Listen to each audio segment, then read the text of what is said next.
จริงๆ ABT Incheon เนี่ยก็เป็นทัวร์นาเมนต์ที่น่าสนใจมากเพราะว่ามีทั้ง Kick Off ที่การันตีเยอะมี Mystery Bounty มี Double Stack Sunday Stack นะครับมี Super Star Challenge รายการใหญ่เลย Main Event สำคัญมากแล้วก็มีเหมือนเดิมเลยคือ ABT 8 Max High Roller ซึ่งอันนี้อาจจะไม่ได้เล่นเพราะว่าถ้าจะเอาเมนอ่ะมันคงได้เล่นน้อยนะคือถ้าทะลุเมนแบบปั๊บนี่ได้เล่นน้อยเลยซึ่งที่ไต้หวันเนี่ยผมก็ได้เจ้าสิงโตตัวเล็กไปละแต่ว่ายังไม่ได้สิงโตตัวใหญ่แต่ว่าครั้งนี้ผมมาเพื่อเล่นเมนอีเวนต์โดยเฉพาะเพราะฉะนั้นสิงโตถ้วยนี้เนี่ยที่เกือบ10 โลเนี่ยมันต้องเป็นของผมซื้อน้ำหนักเพิ่มแล้วขนมันกลับบ้านให้ได้อยากได้มากๆที่สุดเลยพอแล้วแดดร้อน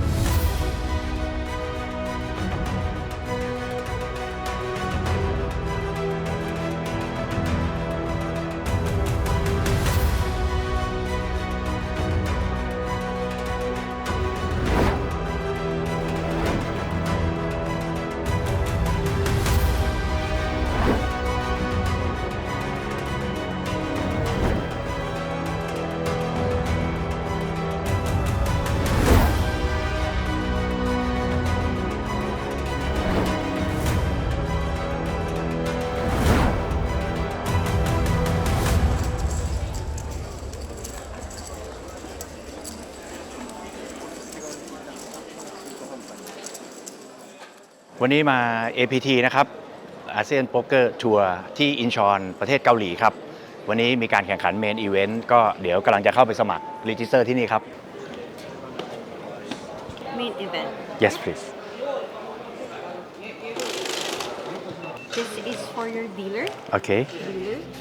And this one, keep this with you while you're playing. ได้เลยครับโต๊ะที่ 37 ซีท 3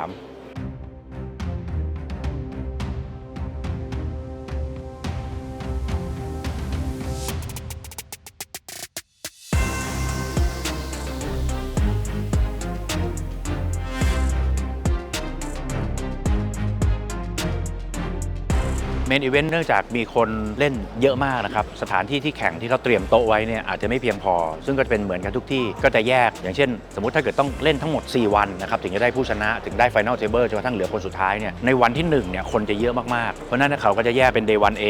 1B 1C 1D อย่างเงี้ยก็คือเป็น Day 1เยอะๆแล้วก็หมดเลเวล10แล้วก็หยุดเดี๋ยวเข้า Day 2อะไรเงี้ยก็จะมีแตกต่างกันโดยในวันแรกๆเขาจะใช้เวลาค่อนข้างเยอะคือต่อเลเวลนึงเนี่ย60 นาทีแล้วพอ 1B เนี่ยต่อเลเวลนึงก็จะลดลงมาเหลือ45 นาทีพอ 1C กับ 1D ก็จะลดลงมาเหลือ30 นาทีซึ่งก็แล้วแต่เวลาของแต่ละคนแล้วแต่ความถนัดของแต่ละคนที่จะเข้าไปเล่นแล้วสตรัคเจอร์ผมก็ว่ามาตรฐานของโป๊กเกอร์ทั่วไปครับคือรางวัลก็น่าจะอยู่ประมาณสักท็อป 15% ที่จะได้รางวัลที่ 1 ก็น่าจะประมาณสัก 20% ของเงินรางวัลทั้งหมดก็ใกล้เคียงกับสแตนดาร์ดทั่วไปครับอย่างตัวเลขที่บอกนะครับใน100 คนเนี่ยจะได้รางวัลประมาณ15 คนเพราะฉะนั้นเสียงส่วนใหญ่คือไม่เข้านะครับเสียงส่วนใหญ่คือ 85% เนี่ยก็จะไม่ได้แต่ว่า 15% ก็จะได้ก็คาดหวังว่าจะเป็น1 ใน 15% นั้นครับ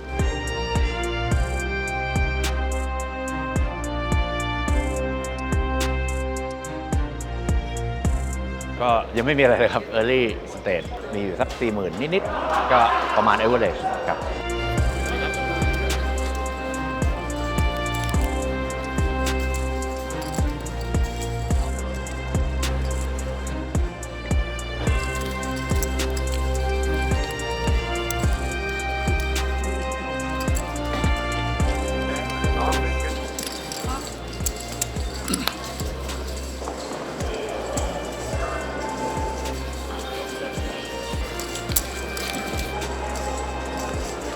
ก็ถือ A5 ซูด A5 ข้าวหลามเลสไปก็มีคนรีเลสก็คอไม่คนรีเลสมีคนแบบช็อตสแต็กเวลี่ช็อตสแต็กมากๆเขาอออินแฮนด์ที่สู้กันเนี่ยคือ A Queen Off Suit เขาก็แค่คอเราก็แค่คอปรากฏว่าฟลอปมา AA5 เราฟลอป Full House คนที่ A Queen ก็เบสมาแล้วก็คอธรรมดาปรากฏว่าเทิร์นตก Queen ก็เลยกลายเป็น Full House Over Full House ตั้งแต่เทิร์นแล้วพอ River เขาเบสมาเราเลสเขาอออินก็อออินด้วยแต่ว่าตอนที่อออินเนี่ยเราบอกเลยว่ากลัวอย่างเดียวคือเอแมมเอควีนเพราะว่าดูทรงแล้วเขาน่าจะไพ่ใหญ่ถ้าสถานการณ์อย่างนี้เนี่ยทั้งคือแบบเนี่ยทั้ง GTO หรือว่าดูจากประสบการณ์ที่เล่นมันก็เหมาะกันไม่ได้อยู่แล้วไงเพราะมันฟูลเฮาส์ใช่ไหมถ้าเกิดจะดูว่าพลาดก็คือตอนริเวอร์เนี่ย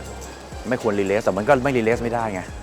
เพราะมันก็มีแบบมีทั้ง flush door มีทั้งอะไรเยอะแยะอะไรเงี้ยก็ต้อง raise our value ซึ่งเราไม่ได้ raise เยอะเขาเลส 6,000 เราเลสกลับไป 15,000 เขาออกอินมาก็สแต็กก็มี 30,000 กว่าก็พอก็เดี๋ยวจะเล่นนะเดี๋ยวดูว่าจะเล่น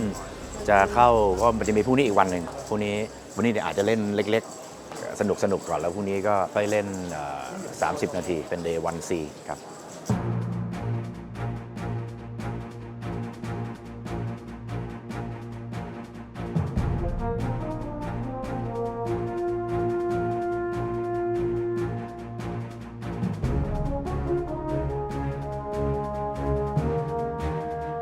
ก็ถ้าเป็นเอเชียนโพเกอร์ทัวร์เนี่ยนะครับถือว่ามาสมัครเมนอีเวนต์เป็นครั้งแรกเลยเพราะว่าคราวที่แล้วที่ไปไต้หวันเนี่ยไม่ได้ลงเมนอีเวนต์เพราะว่าตามไปทีหลังนะครับแต่ว่าครั้งนี้จะมาลองดูว่าเมนอีเวนต์ของรายการที่ยิ่งใหญ่ที่สุดในเอเชียอย่างเอเชียนโพเกอร์ทัวร์จะเป็นยังไงนะครับก็หวังว่าจะทำได้ดี พูดไปอ่ะมันจะหาว่าโมนะเอาจริงๆนะคนดูเดี๋ยวก็คอมเมนต์อีกไอ้แว่นนี่ดีแต่ปากจริงๆแต่ขอโทษนะฮะคือสถิติของผมมันก็พูดด้วยตัวมันเองอยู่แล้วนะ AP Taipei 3ทัวร์นาเมนต์ ITM 2 1แชมป์นี่มาถึง APT Incheon เมื่อวานก็ ITM ไปแล้วได้ที่ 3 หลังจากอัปเดตเมื่อคืนนี่อยู่ที่ 28 ของ Thailand All Time Money List นี่เล่าหรืออวด อวดครับอวดนะที่ถ่ายมันไม่มีเรื่องอะไรเล่าเลยนะ นี่เล่าหรืออวด อวดตลอดเลยอวดทุก EP อยู่แล้วนะครับเพราะฉะนั้นอันดับที่ 28 เนี่ยผมก็มุ่งหวังว่าภายในปีหน้าเนี่ยอยากจะเข้าสู่ท็อป 20ท็อป 20 อะไรอย่างงี้ตอนที่มาเช็คอินที่โรงแรมเนี่ยได้เบอร์ห้อง 333 มา แล้วคนก็แซวบอกว่า เฮ้ยยีได้ที่ 3 ทัวร์นาเมนต์แน่เลย แล้วเมื่อวานเนี้ยเทอร์โบได้ที่ 3 ไปแล้ว ถ้าได้ที่ 3 เมนอีก ได้ที่ 3 เมนก็เท่แล้วนะ ได้ที่ 3 เมนปุ๊บ แล้วก็ได้ที่ 3 อีกสักทัวร์นาเมนต์หนึ่งก็เป็น 333 พอดี เพราะฉะนั้นตั้งเป้าเลยทัวร์นาเมนต์อินชอนนี้ไม่เอาละแชมป์ไม่เอาละถ้วยหนัก เอาที่ 3 ที่ 3 ที่ 3 ไปเรื่อยๆดีกว่า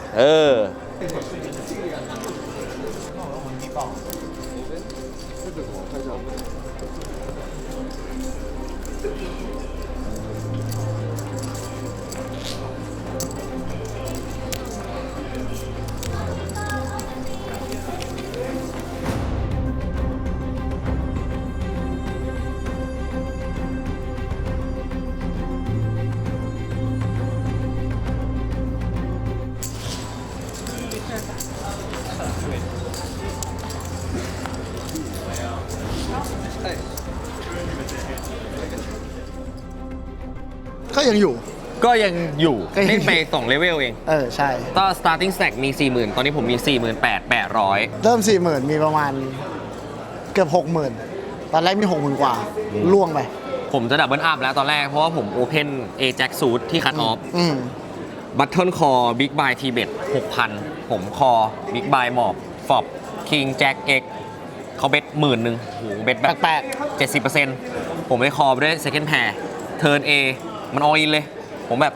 snap ๆ เลย แพงยังต้องคอ ถูแพ้ยังไงก็หมอบไม่ได้ เขาโชว์ A10 อ้าวนำมีแค่เอาแหม่มที่เขาชนะ แล้วก็เอาคิงคือช็อปคือริเวอร์คิงช็อปเฉย ช็อป ชีวิตที่ดับเบิลอัพมันยากขนาดนี้เลยเหรอพี่พีท มันยากอยู่ดี จะดับเบิลอัพอยู่แล้ว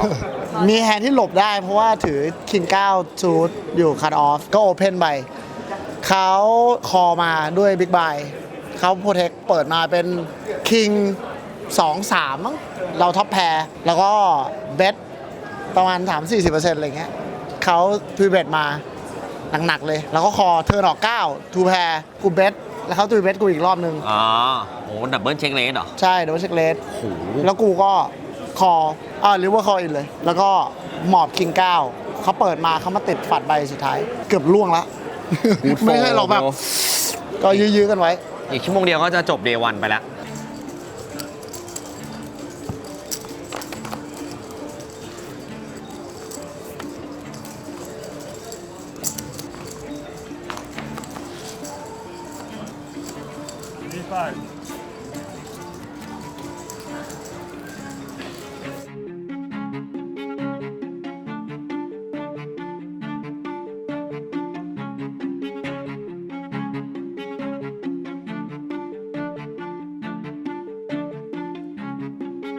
ตอนไต้หวันถุงหนักครับ อันนี้ถุงเบา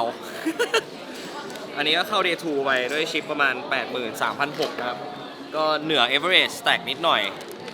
คนอื่นดูจะดีกว่าเยอะเลย เข้าไปในเดย์ต่อไปเนี่ย ก็จะมีประมาณ เดี๋ยวหาร Big Buy ก่อน ประมาณ 52 Big Buy ที่จะเข้าไปใน Day 2 นะครับ ใน Day 2 เนี่ยจะเล่นจนถึง IGM ซึ่งเดี๋ยวเขาคงประกาศอีกทีว่าเล่นถึงอันดับที่เท่าไหร่นะพรุ่งนี้ก็ต้องเล่น Day 2 ต่อ เที่ยงโทรปลุกด้วยนะ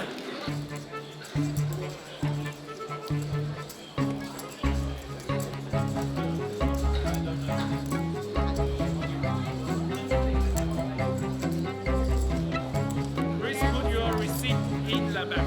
Okay.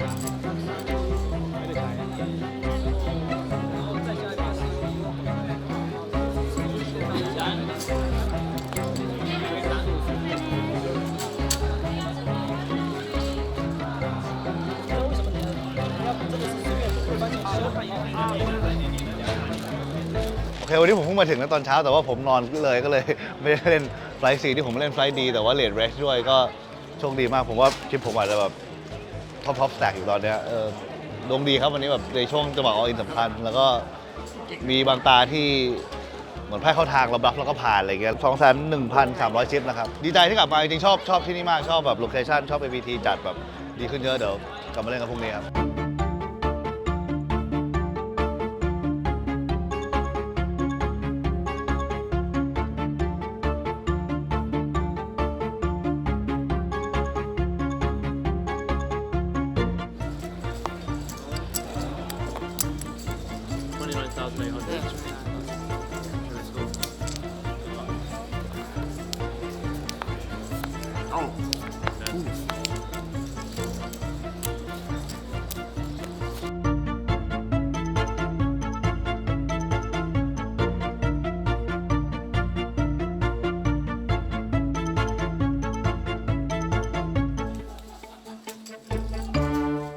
เดย์วันเราบัสไปแล้ว แล้วก็มาเข้า Day 2 25 Big Blind เล่นไป2เลเวลก็ยังไม่มีอะไรยังสูสีก็เสียบลาย แล้วก็พอเรสไปก็ไม่มีคนคอสัก2-3 ครั้ง All in 2-3 ครั้งก็ไม่มีคนคอก็เลยยังสูสีอยู่ แต่ว่าบลายมันขึ้นไปเรื่อยเดี๋ยวก็น่าจะเหลือประมาณสัก10 ละ 10 ต้นๆ ก็ถึงเวลา All in แล้ว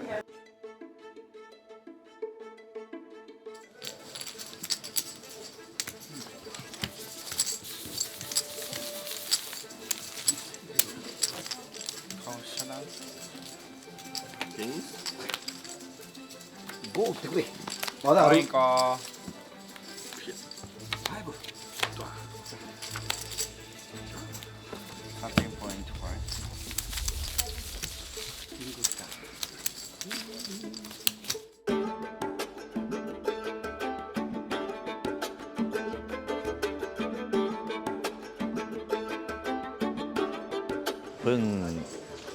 เอาอินไปแล้วก็โดนคู่ 8 จับแล้วถือ A10 ซูทหงายมาไม่มีเลย มีคู่ 2 คู่ 5 แล้วก็ตัวเล็กๆอีกตัวหนึ่งคู่ 8 ก็ชนะไป อันนี้เราเพิ่งเข้า Day 2 มี25 Big Blind ใช่ไหมแล้วก็มีแอคชั่นไม่กี่แฮนด์ส่วนมากก็ไม่ได้เล่นเลยมีตาเดียวที่เขาเอาอินมาแล้วเราถือคู่คิงเข้าไปดู เราก็ชนะก็ได้ดับเบิลอัพทีเดียวที่เหลือก็ไม่ค่อยมีไพ่เวลามีไพ่ดีๆก็เขามีคอมีทรีเบสอะไรเงี้ยก็เราเข้าไปไม่ได้คือสัดส่วนของคนที่เข้า ITM เนี่ยก็คงที่อยู่แล้วแต่ว่าพอเยอะอะระยะเวลาที่เล่นมันต้องมากแล้วก็ชิปมันก็ต้องทำแบบมากขึ้นกว่าเดิมอีกค่อนข้างเยอะแล้วก็เจอคนเยอะอะไรเงี้ยก็ถ้าเกิดแบบช่วงแรกรันมาดีอย่างเงี้ยพอมีชิปเยอะก็จะค่อนข้างได้เปรียบ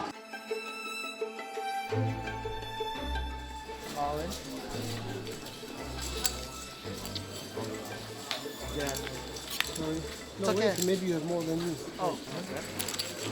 Okay, I'll ask you to stay. Huh? เฮ้ยถ่ายเลยเฮ้ยถ่ายเลยแยะเกิน Put on please.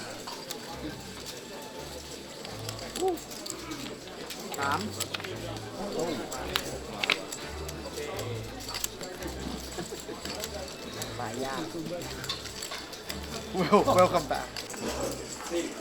Put on please.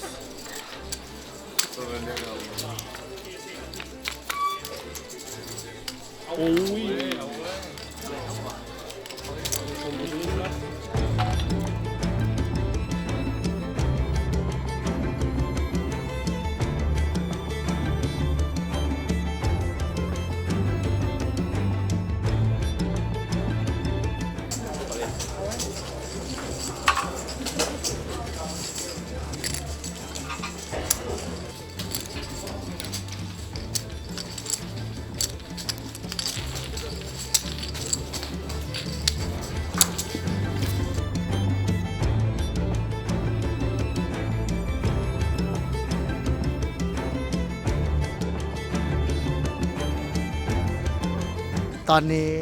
เหลือ 141 คนละ ITM ที่ 130 135 ก็เหลืออีก 6 คน น้องผมนั่งเหนียวสุดๆ ไม่ขยับตัวไม่อะไรเลย ตอนนี้มันจะบับเบิ้ลแล้วไง เพราะฉะนั้นทุกคนต้องพยายามไทยแล้วก็ยืดให้ใหญ่ที่สุด ผมตกประมาณ 150 กว่าๆป่ะจำไม่ได้อะผมตก 150 กว่าๆ3 way all in ถือว่าจบสวยอยู่ แต่น้องผมได้เข้า ITM ชัวร์ๆเพราะว่าอะไร ไม่ขยับเลยครับ ไม่ขยับเลยครับ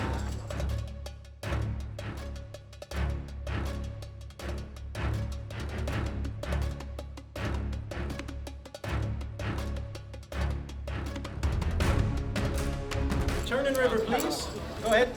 Dealer, show us the river. Stop. What? 遠的 A 類嚟爆埋。 All right, that's 137th place. Thank you very much. All right, dealer, let's see the river. Deuce. Congratulations, everybody. ITM นะครับผม Restart, Mr. Moon. เล่น Day 2 มา 7 ชั่วโมง 20 นาที Bubble boy.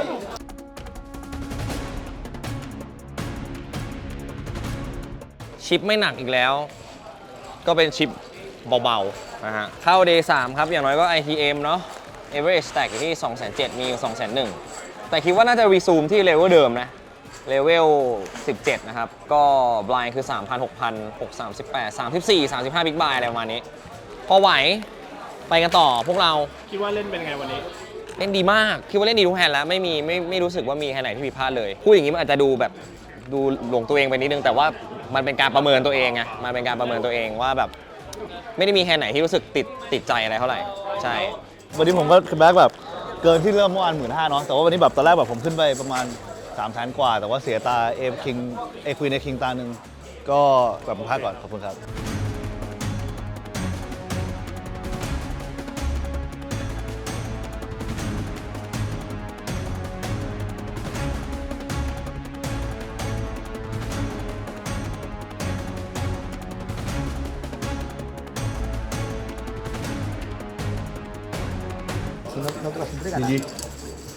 Uno flojito, igual con sangre, igual lo pusieron todo. Tío, peor y salió para uno.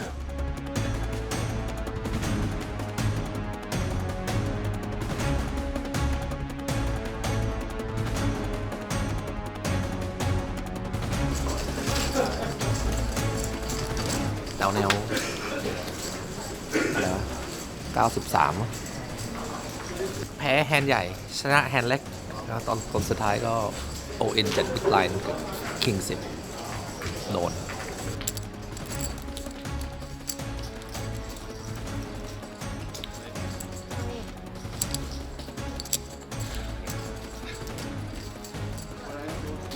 Okay.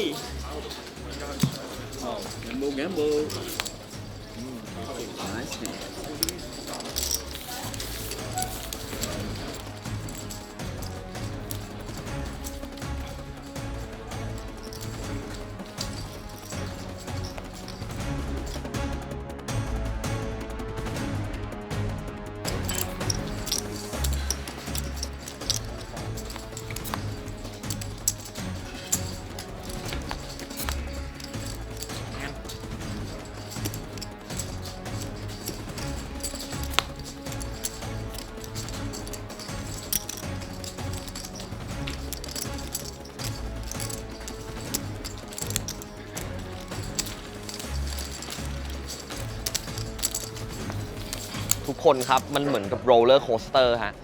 มันขึ้นแล้วก็ลงแล้วก็ขึ้นแล้วก็ลงฮะเปิด Day 3 มาครับผมมีชิปมาจากเมื่อวาน 212,000 ครับแล้วผมก็เล่นไปจบเบรกแรกครับประมาณ2 ชั่วโมงแรกมีอยู่ 350,000 นะฮะก็ได้พอร์ตนู้นพอร์ตนี้มานิดหน่อยพอผ่านเบรกแรกไปปุ๊บเล่นไปเล่นมาการ์ดเดทนะครับไม่มีการเล่นเลยก็โดน blind ไป defense big blind ไปก็ไม่ติดอะไรจนเหลือ 120,000 เท่านั้นเอง 120,000 นี่ก็ประมาณ8 Big Buy ครับเข้าสู่เลเวลต่อมาอีก2เลเวลผ่านไปแล้ว4เลเวลมี8 Big Buy ปุ๊บผมก็หา Hand Jam แล้วก็เลยได้ Ace Queen of Suit นะครับแจมไปมี Middle Position Raise มาแล้วผมแจมที่ประมาณ Cut Off อะไรอย่างงี้เขารับด้วย King 10 of Suit แล้วก็ Double Up มาครับ ดับเบิลอัพมาประมาณสัก320,000อะไรประมาณนี้เล่นไปเล่นมาก็มีประมาณ 500,000 กว่า500,000 กว่าเกือบ600,000แล้วก็มีแฮนด์สำคัญมากคือ middle position raise 2.5 big blind 2.2 อะไรประมาณนี้ครับแล้วผมก็ call ด้วย A8 suited A8 โพดำปุ๊บ big blind ก็defend big blind มา three way flop A5 ผมมี trips big blind check middle position check ผมก็ check back ครับเพื่อเป็นการ trap เพราะว่าบอร์ด AA5 เนี่ยคือถ้าเบสไปหาคนคอยากเพราะว่าเรามี A ละการที่จะมี A คนมันก็ยากแต่มันก็มีครับมันก็มีเช่นแฮนด์นี้เป็นต้นเทิร์นเป็น8ครับพระผม absolute nut เลยคือเขาเรียกว่า stone nuts คือแบบไม่มีแฮนด์ไหนที่ผมจะแพ้ละ big blind lead นิดหน่อย lead ประมาณ 30,000 พอตอนนั้นประมาณ100,000 100,000 นะครับ big blind lead 30,000 original racer ที่ raise มา p flop แล้ว check flop เนี่ย raise เป็น130,000คิดอยู่แป๊บหนึ่งแล้วจนเกือบจะหมด time bank ก็ smooth call ไป130,000 big blind หมอบ river เป็น7แบบ complete หัวใจเธอมีหัวใจdraw เขาก็ snap all in เลยผมก็ snap call เลยครับก็ชนะ A Jack เขาเล่น A Jack offsuit ตอนนี้น่ามีชิปอยู่ที่ 1,479,000 ครับ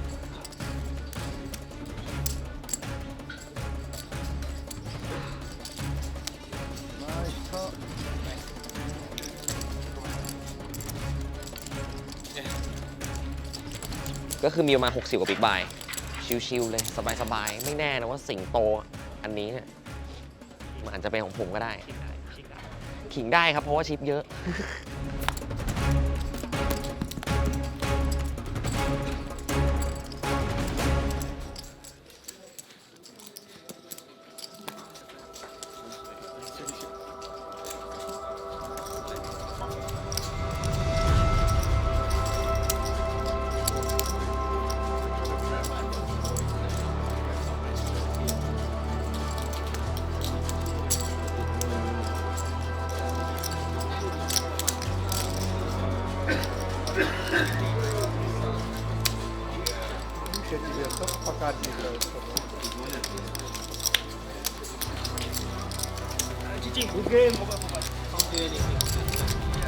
โอเค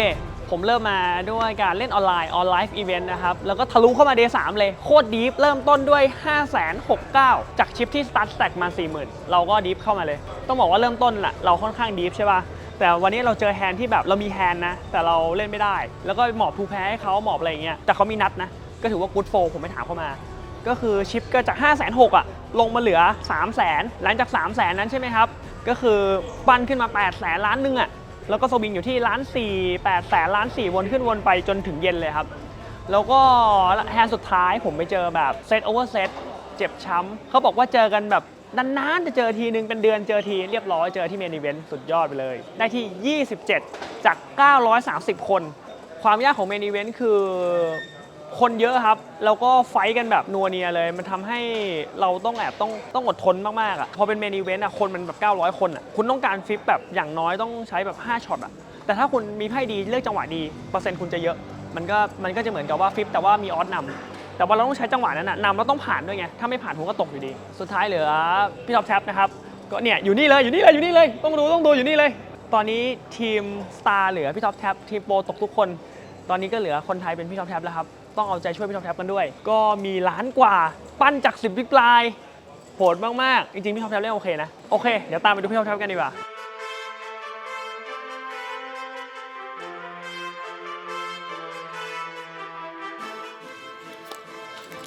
Да я твою маму ебал.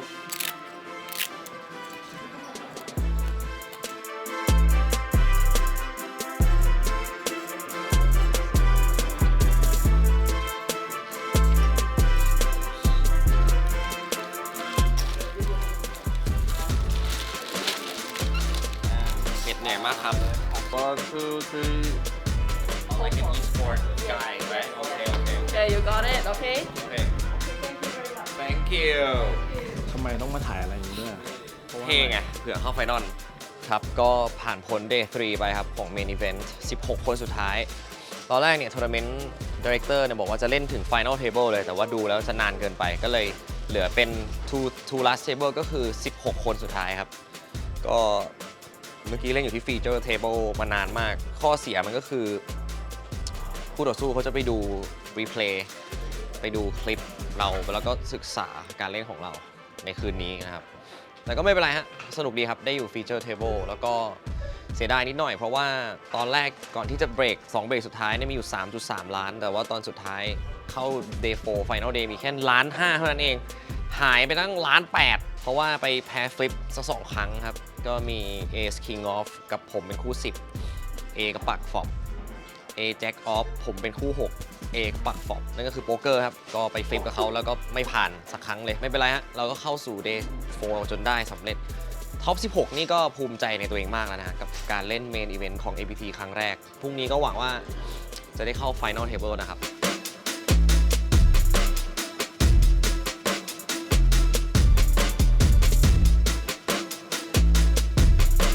So now we are 10. Yep.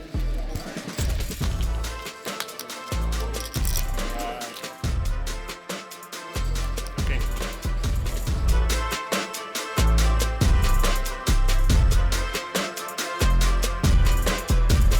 ก็เข้าสู่ Final Table แล้วครับของ APT Main Event ครั้งแรกในชีวิตของผมก็เข้าสู่ Final เลยขอบคุณคนไทยทุกคนที่คอยเชียร์แล้วก็คอยด่าผมจะนำคำติของทุกคนเนี่ยไปพัฒนาการเล่นของผมให้มากยิ่งขึ้นนะครับสำหรับคนที่เชียร์ขอบคุณมากๆเลยนะครับจะทำ Final นี้ให้ดีก็ไม่ว่าที่เท่าไหร่ก็ภูมิใจมากๆครับพูดไปน้ำตาแม่งจะไหล In seat number 2, we have a celebrity. 2.7 million chips in Thailand needs no introduction. It is Napad. What's up, Greg? What's up, Napad? How you doing? You okay? I'm okay, Greg. Okay. Happy to see you.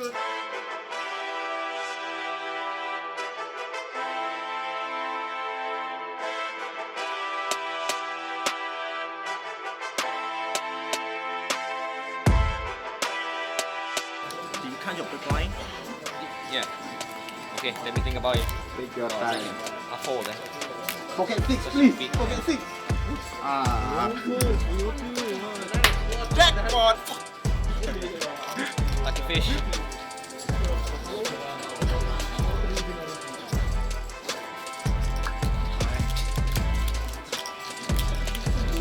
Right. Don't do that. Always turn. Always got turn.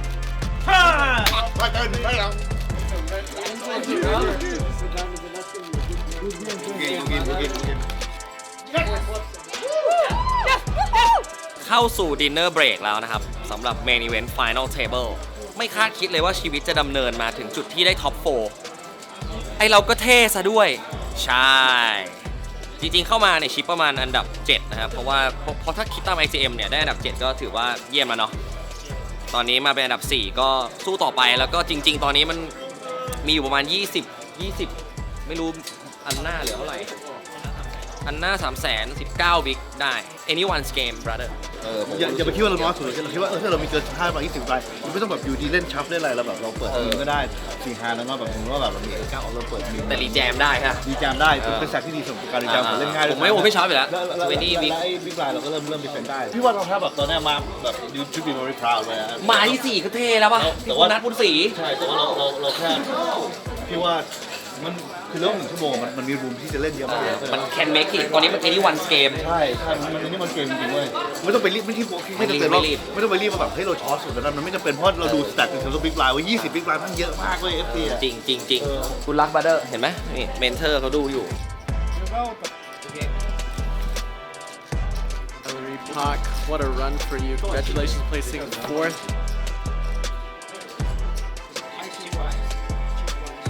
Great. Congratulations. Thank you so much. Take a lion okay Yeah, I won the lion. I want the leg part Okay. The river is the king of hearts and he will mind. one card flush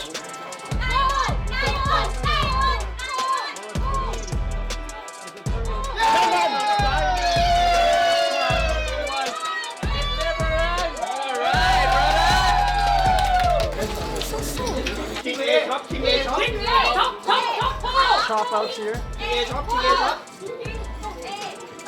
River. Bang! Jack is diamond. Okay. And that's gonna be a good game for Napad. All river turn minus 3 and eliminated. it was like the best moment ever of my life you know give me a hug Greg Oh yeah, bro. Oh, thank you. Wow, you have such an amazing support system. Yeah, Give it up sure. for Napat one more time, huh? Yeah. I had to shout out to Thai crew, like online or here. We had like 20 people plus come to support me. Shout out to Pipunat Punsri, like last APT Taipei main event champion to be my brother and mentor. Shout out to Tay Natak, you know? It's like the biggest poker community in Thailand. Yeah. And I did my best. I run so good. And I study a lot for this, and thank you all very much. Did my best, bro. You tried, Played bro. really You well. tried.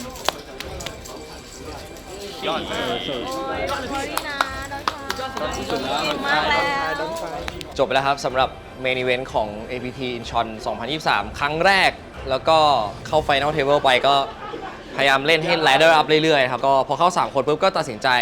ICM Shop นะครับการันตีทุกคนการันตีมากกว่าที่ 2 แล้วก็เล่นสำหรับประมาณ 20 กว่าล้านวอนรู้สึกว่าเล่นโอเคแล้วก็ขอโทษจริงๆที่ไม่สามารถเอาถ้วยเมนอีเวนต์กลับบ้านได้นะครับแล้วก็ขอบคุณทุกคนที่เป็นกำลังใจให้กับผมขอบคุณเทนตักด้วยนะครับที่ชวนมาสนุกมากเป็นการเล่นโป๊กเกอร์ที่เป็นประสบการณ์ที่จะไม่ลืมไปตลอดชีวิตเลย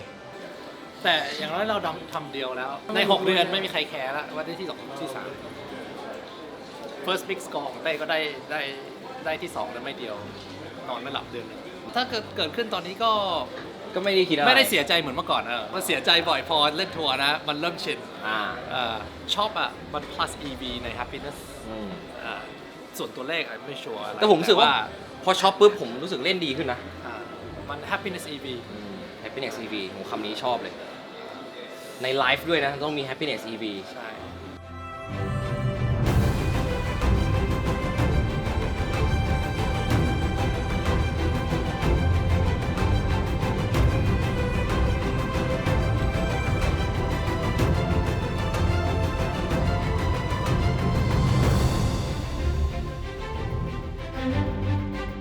Wow. Again, one more time for your APT High Roller Champion, Danison of Thailand. And that will wrap it up for our series here at APT Incheon. We're gonna be in Hanoi Billions. So if you want to learn more about that, go to APT.com. Hey!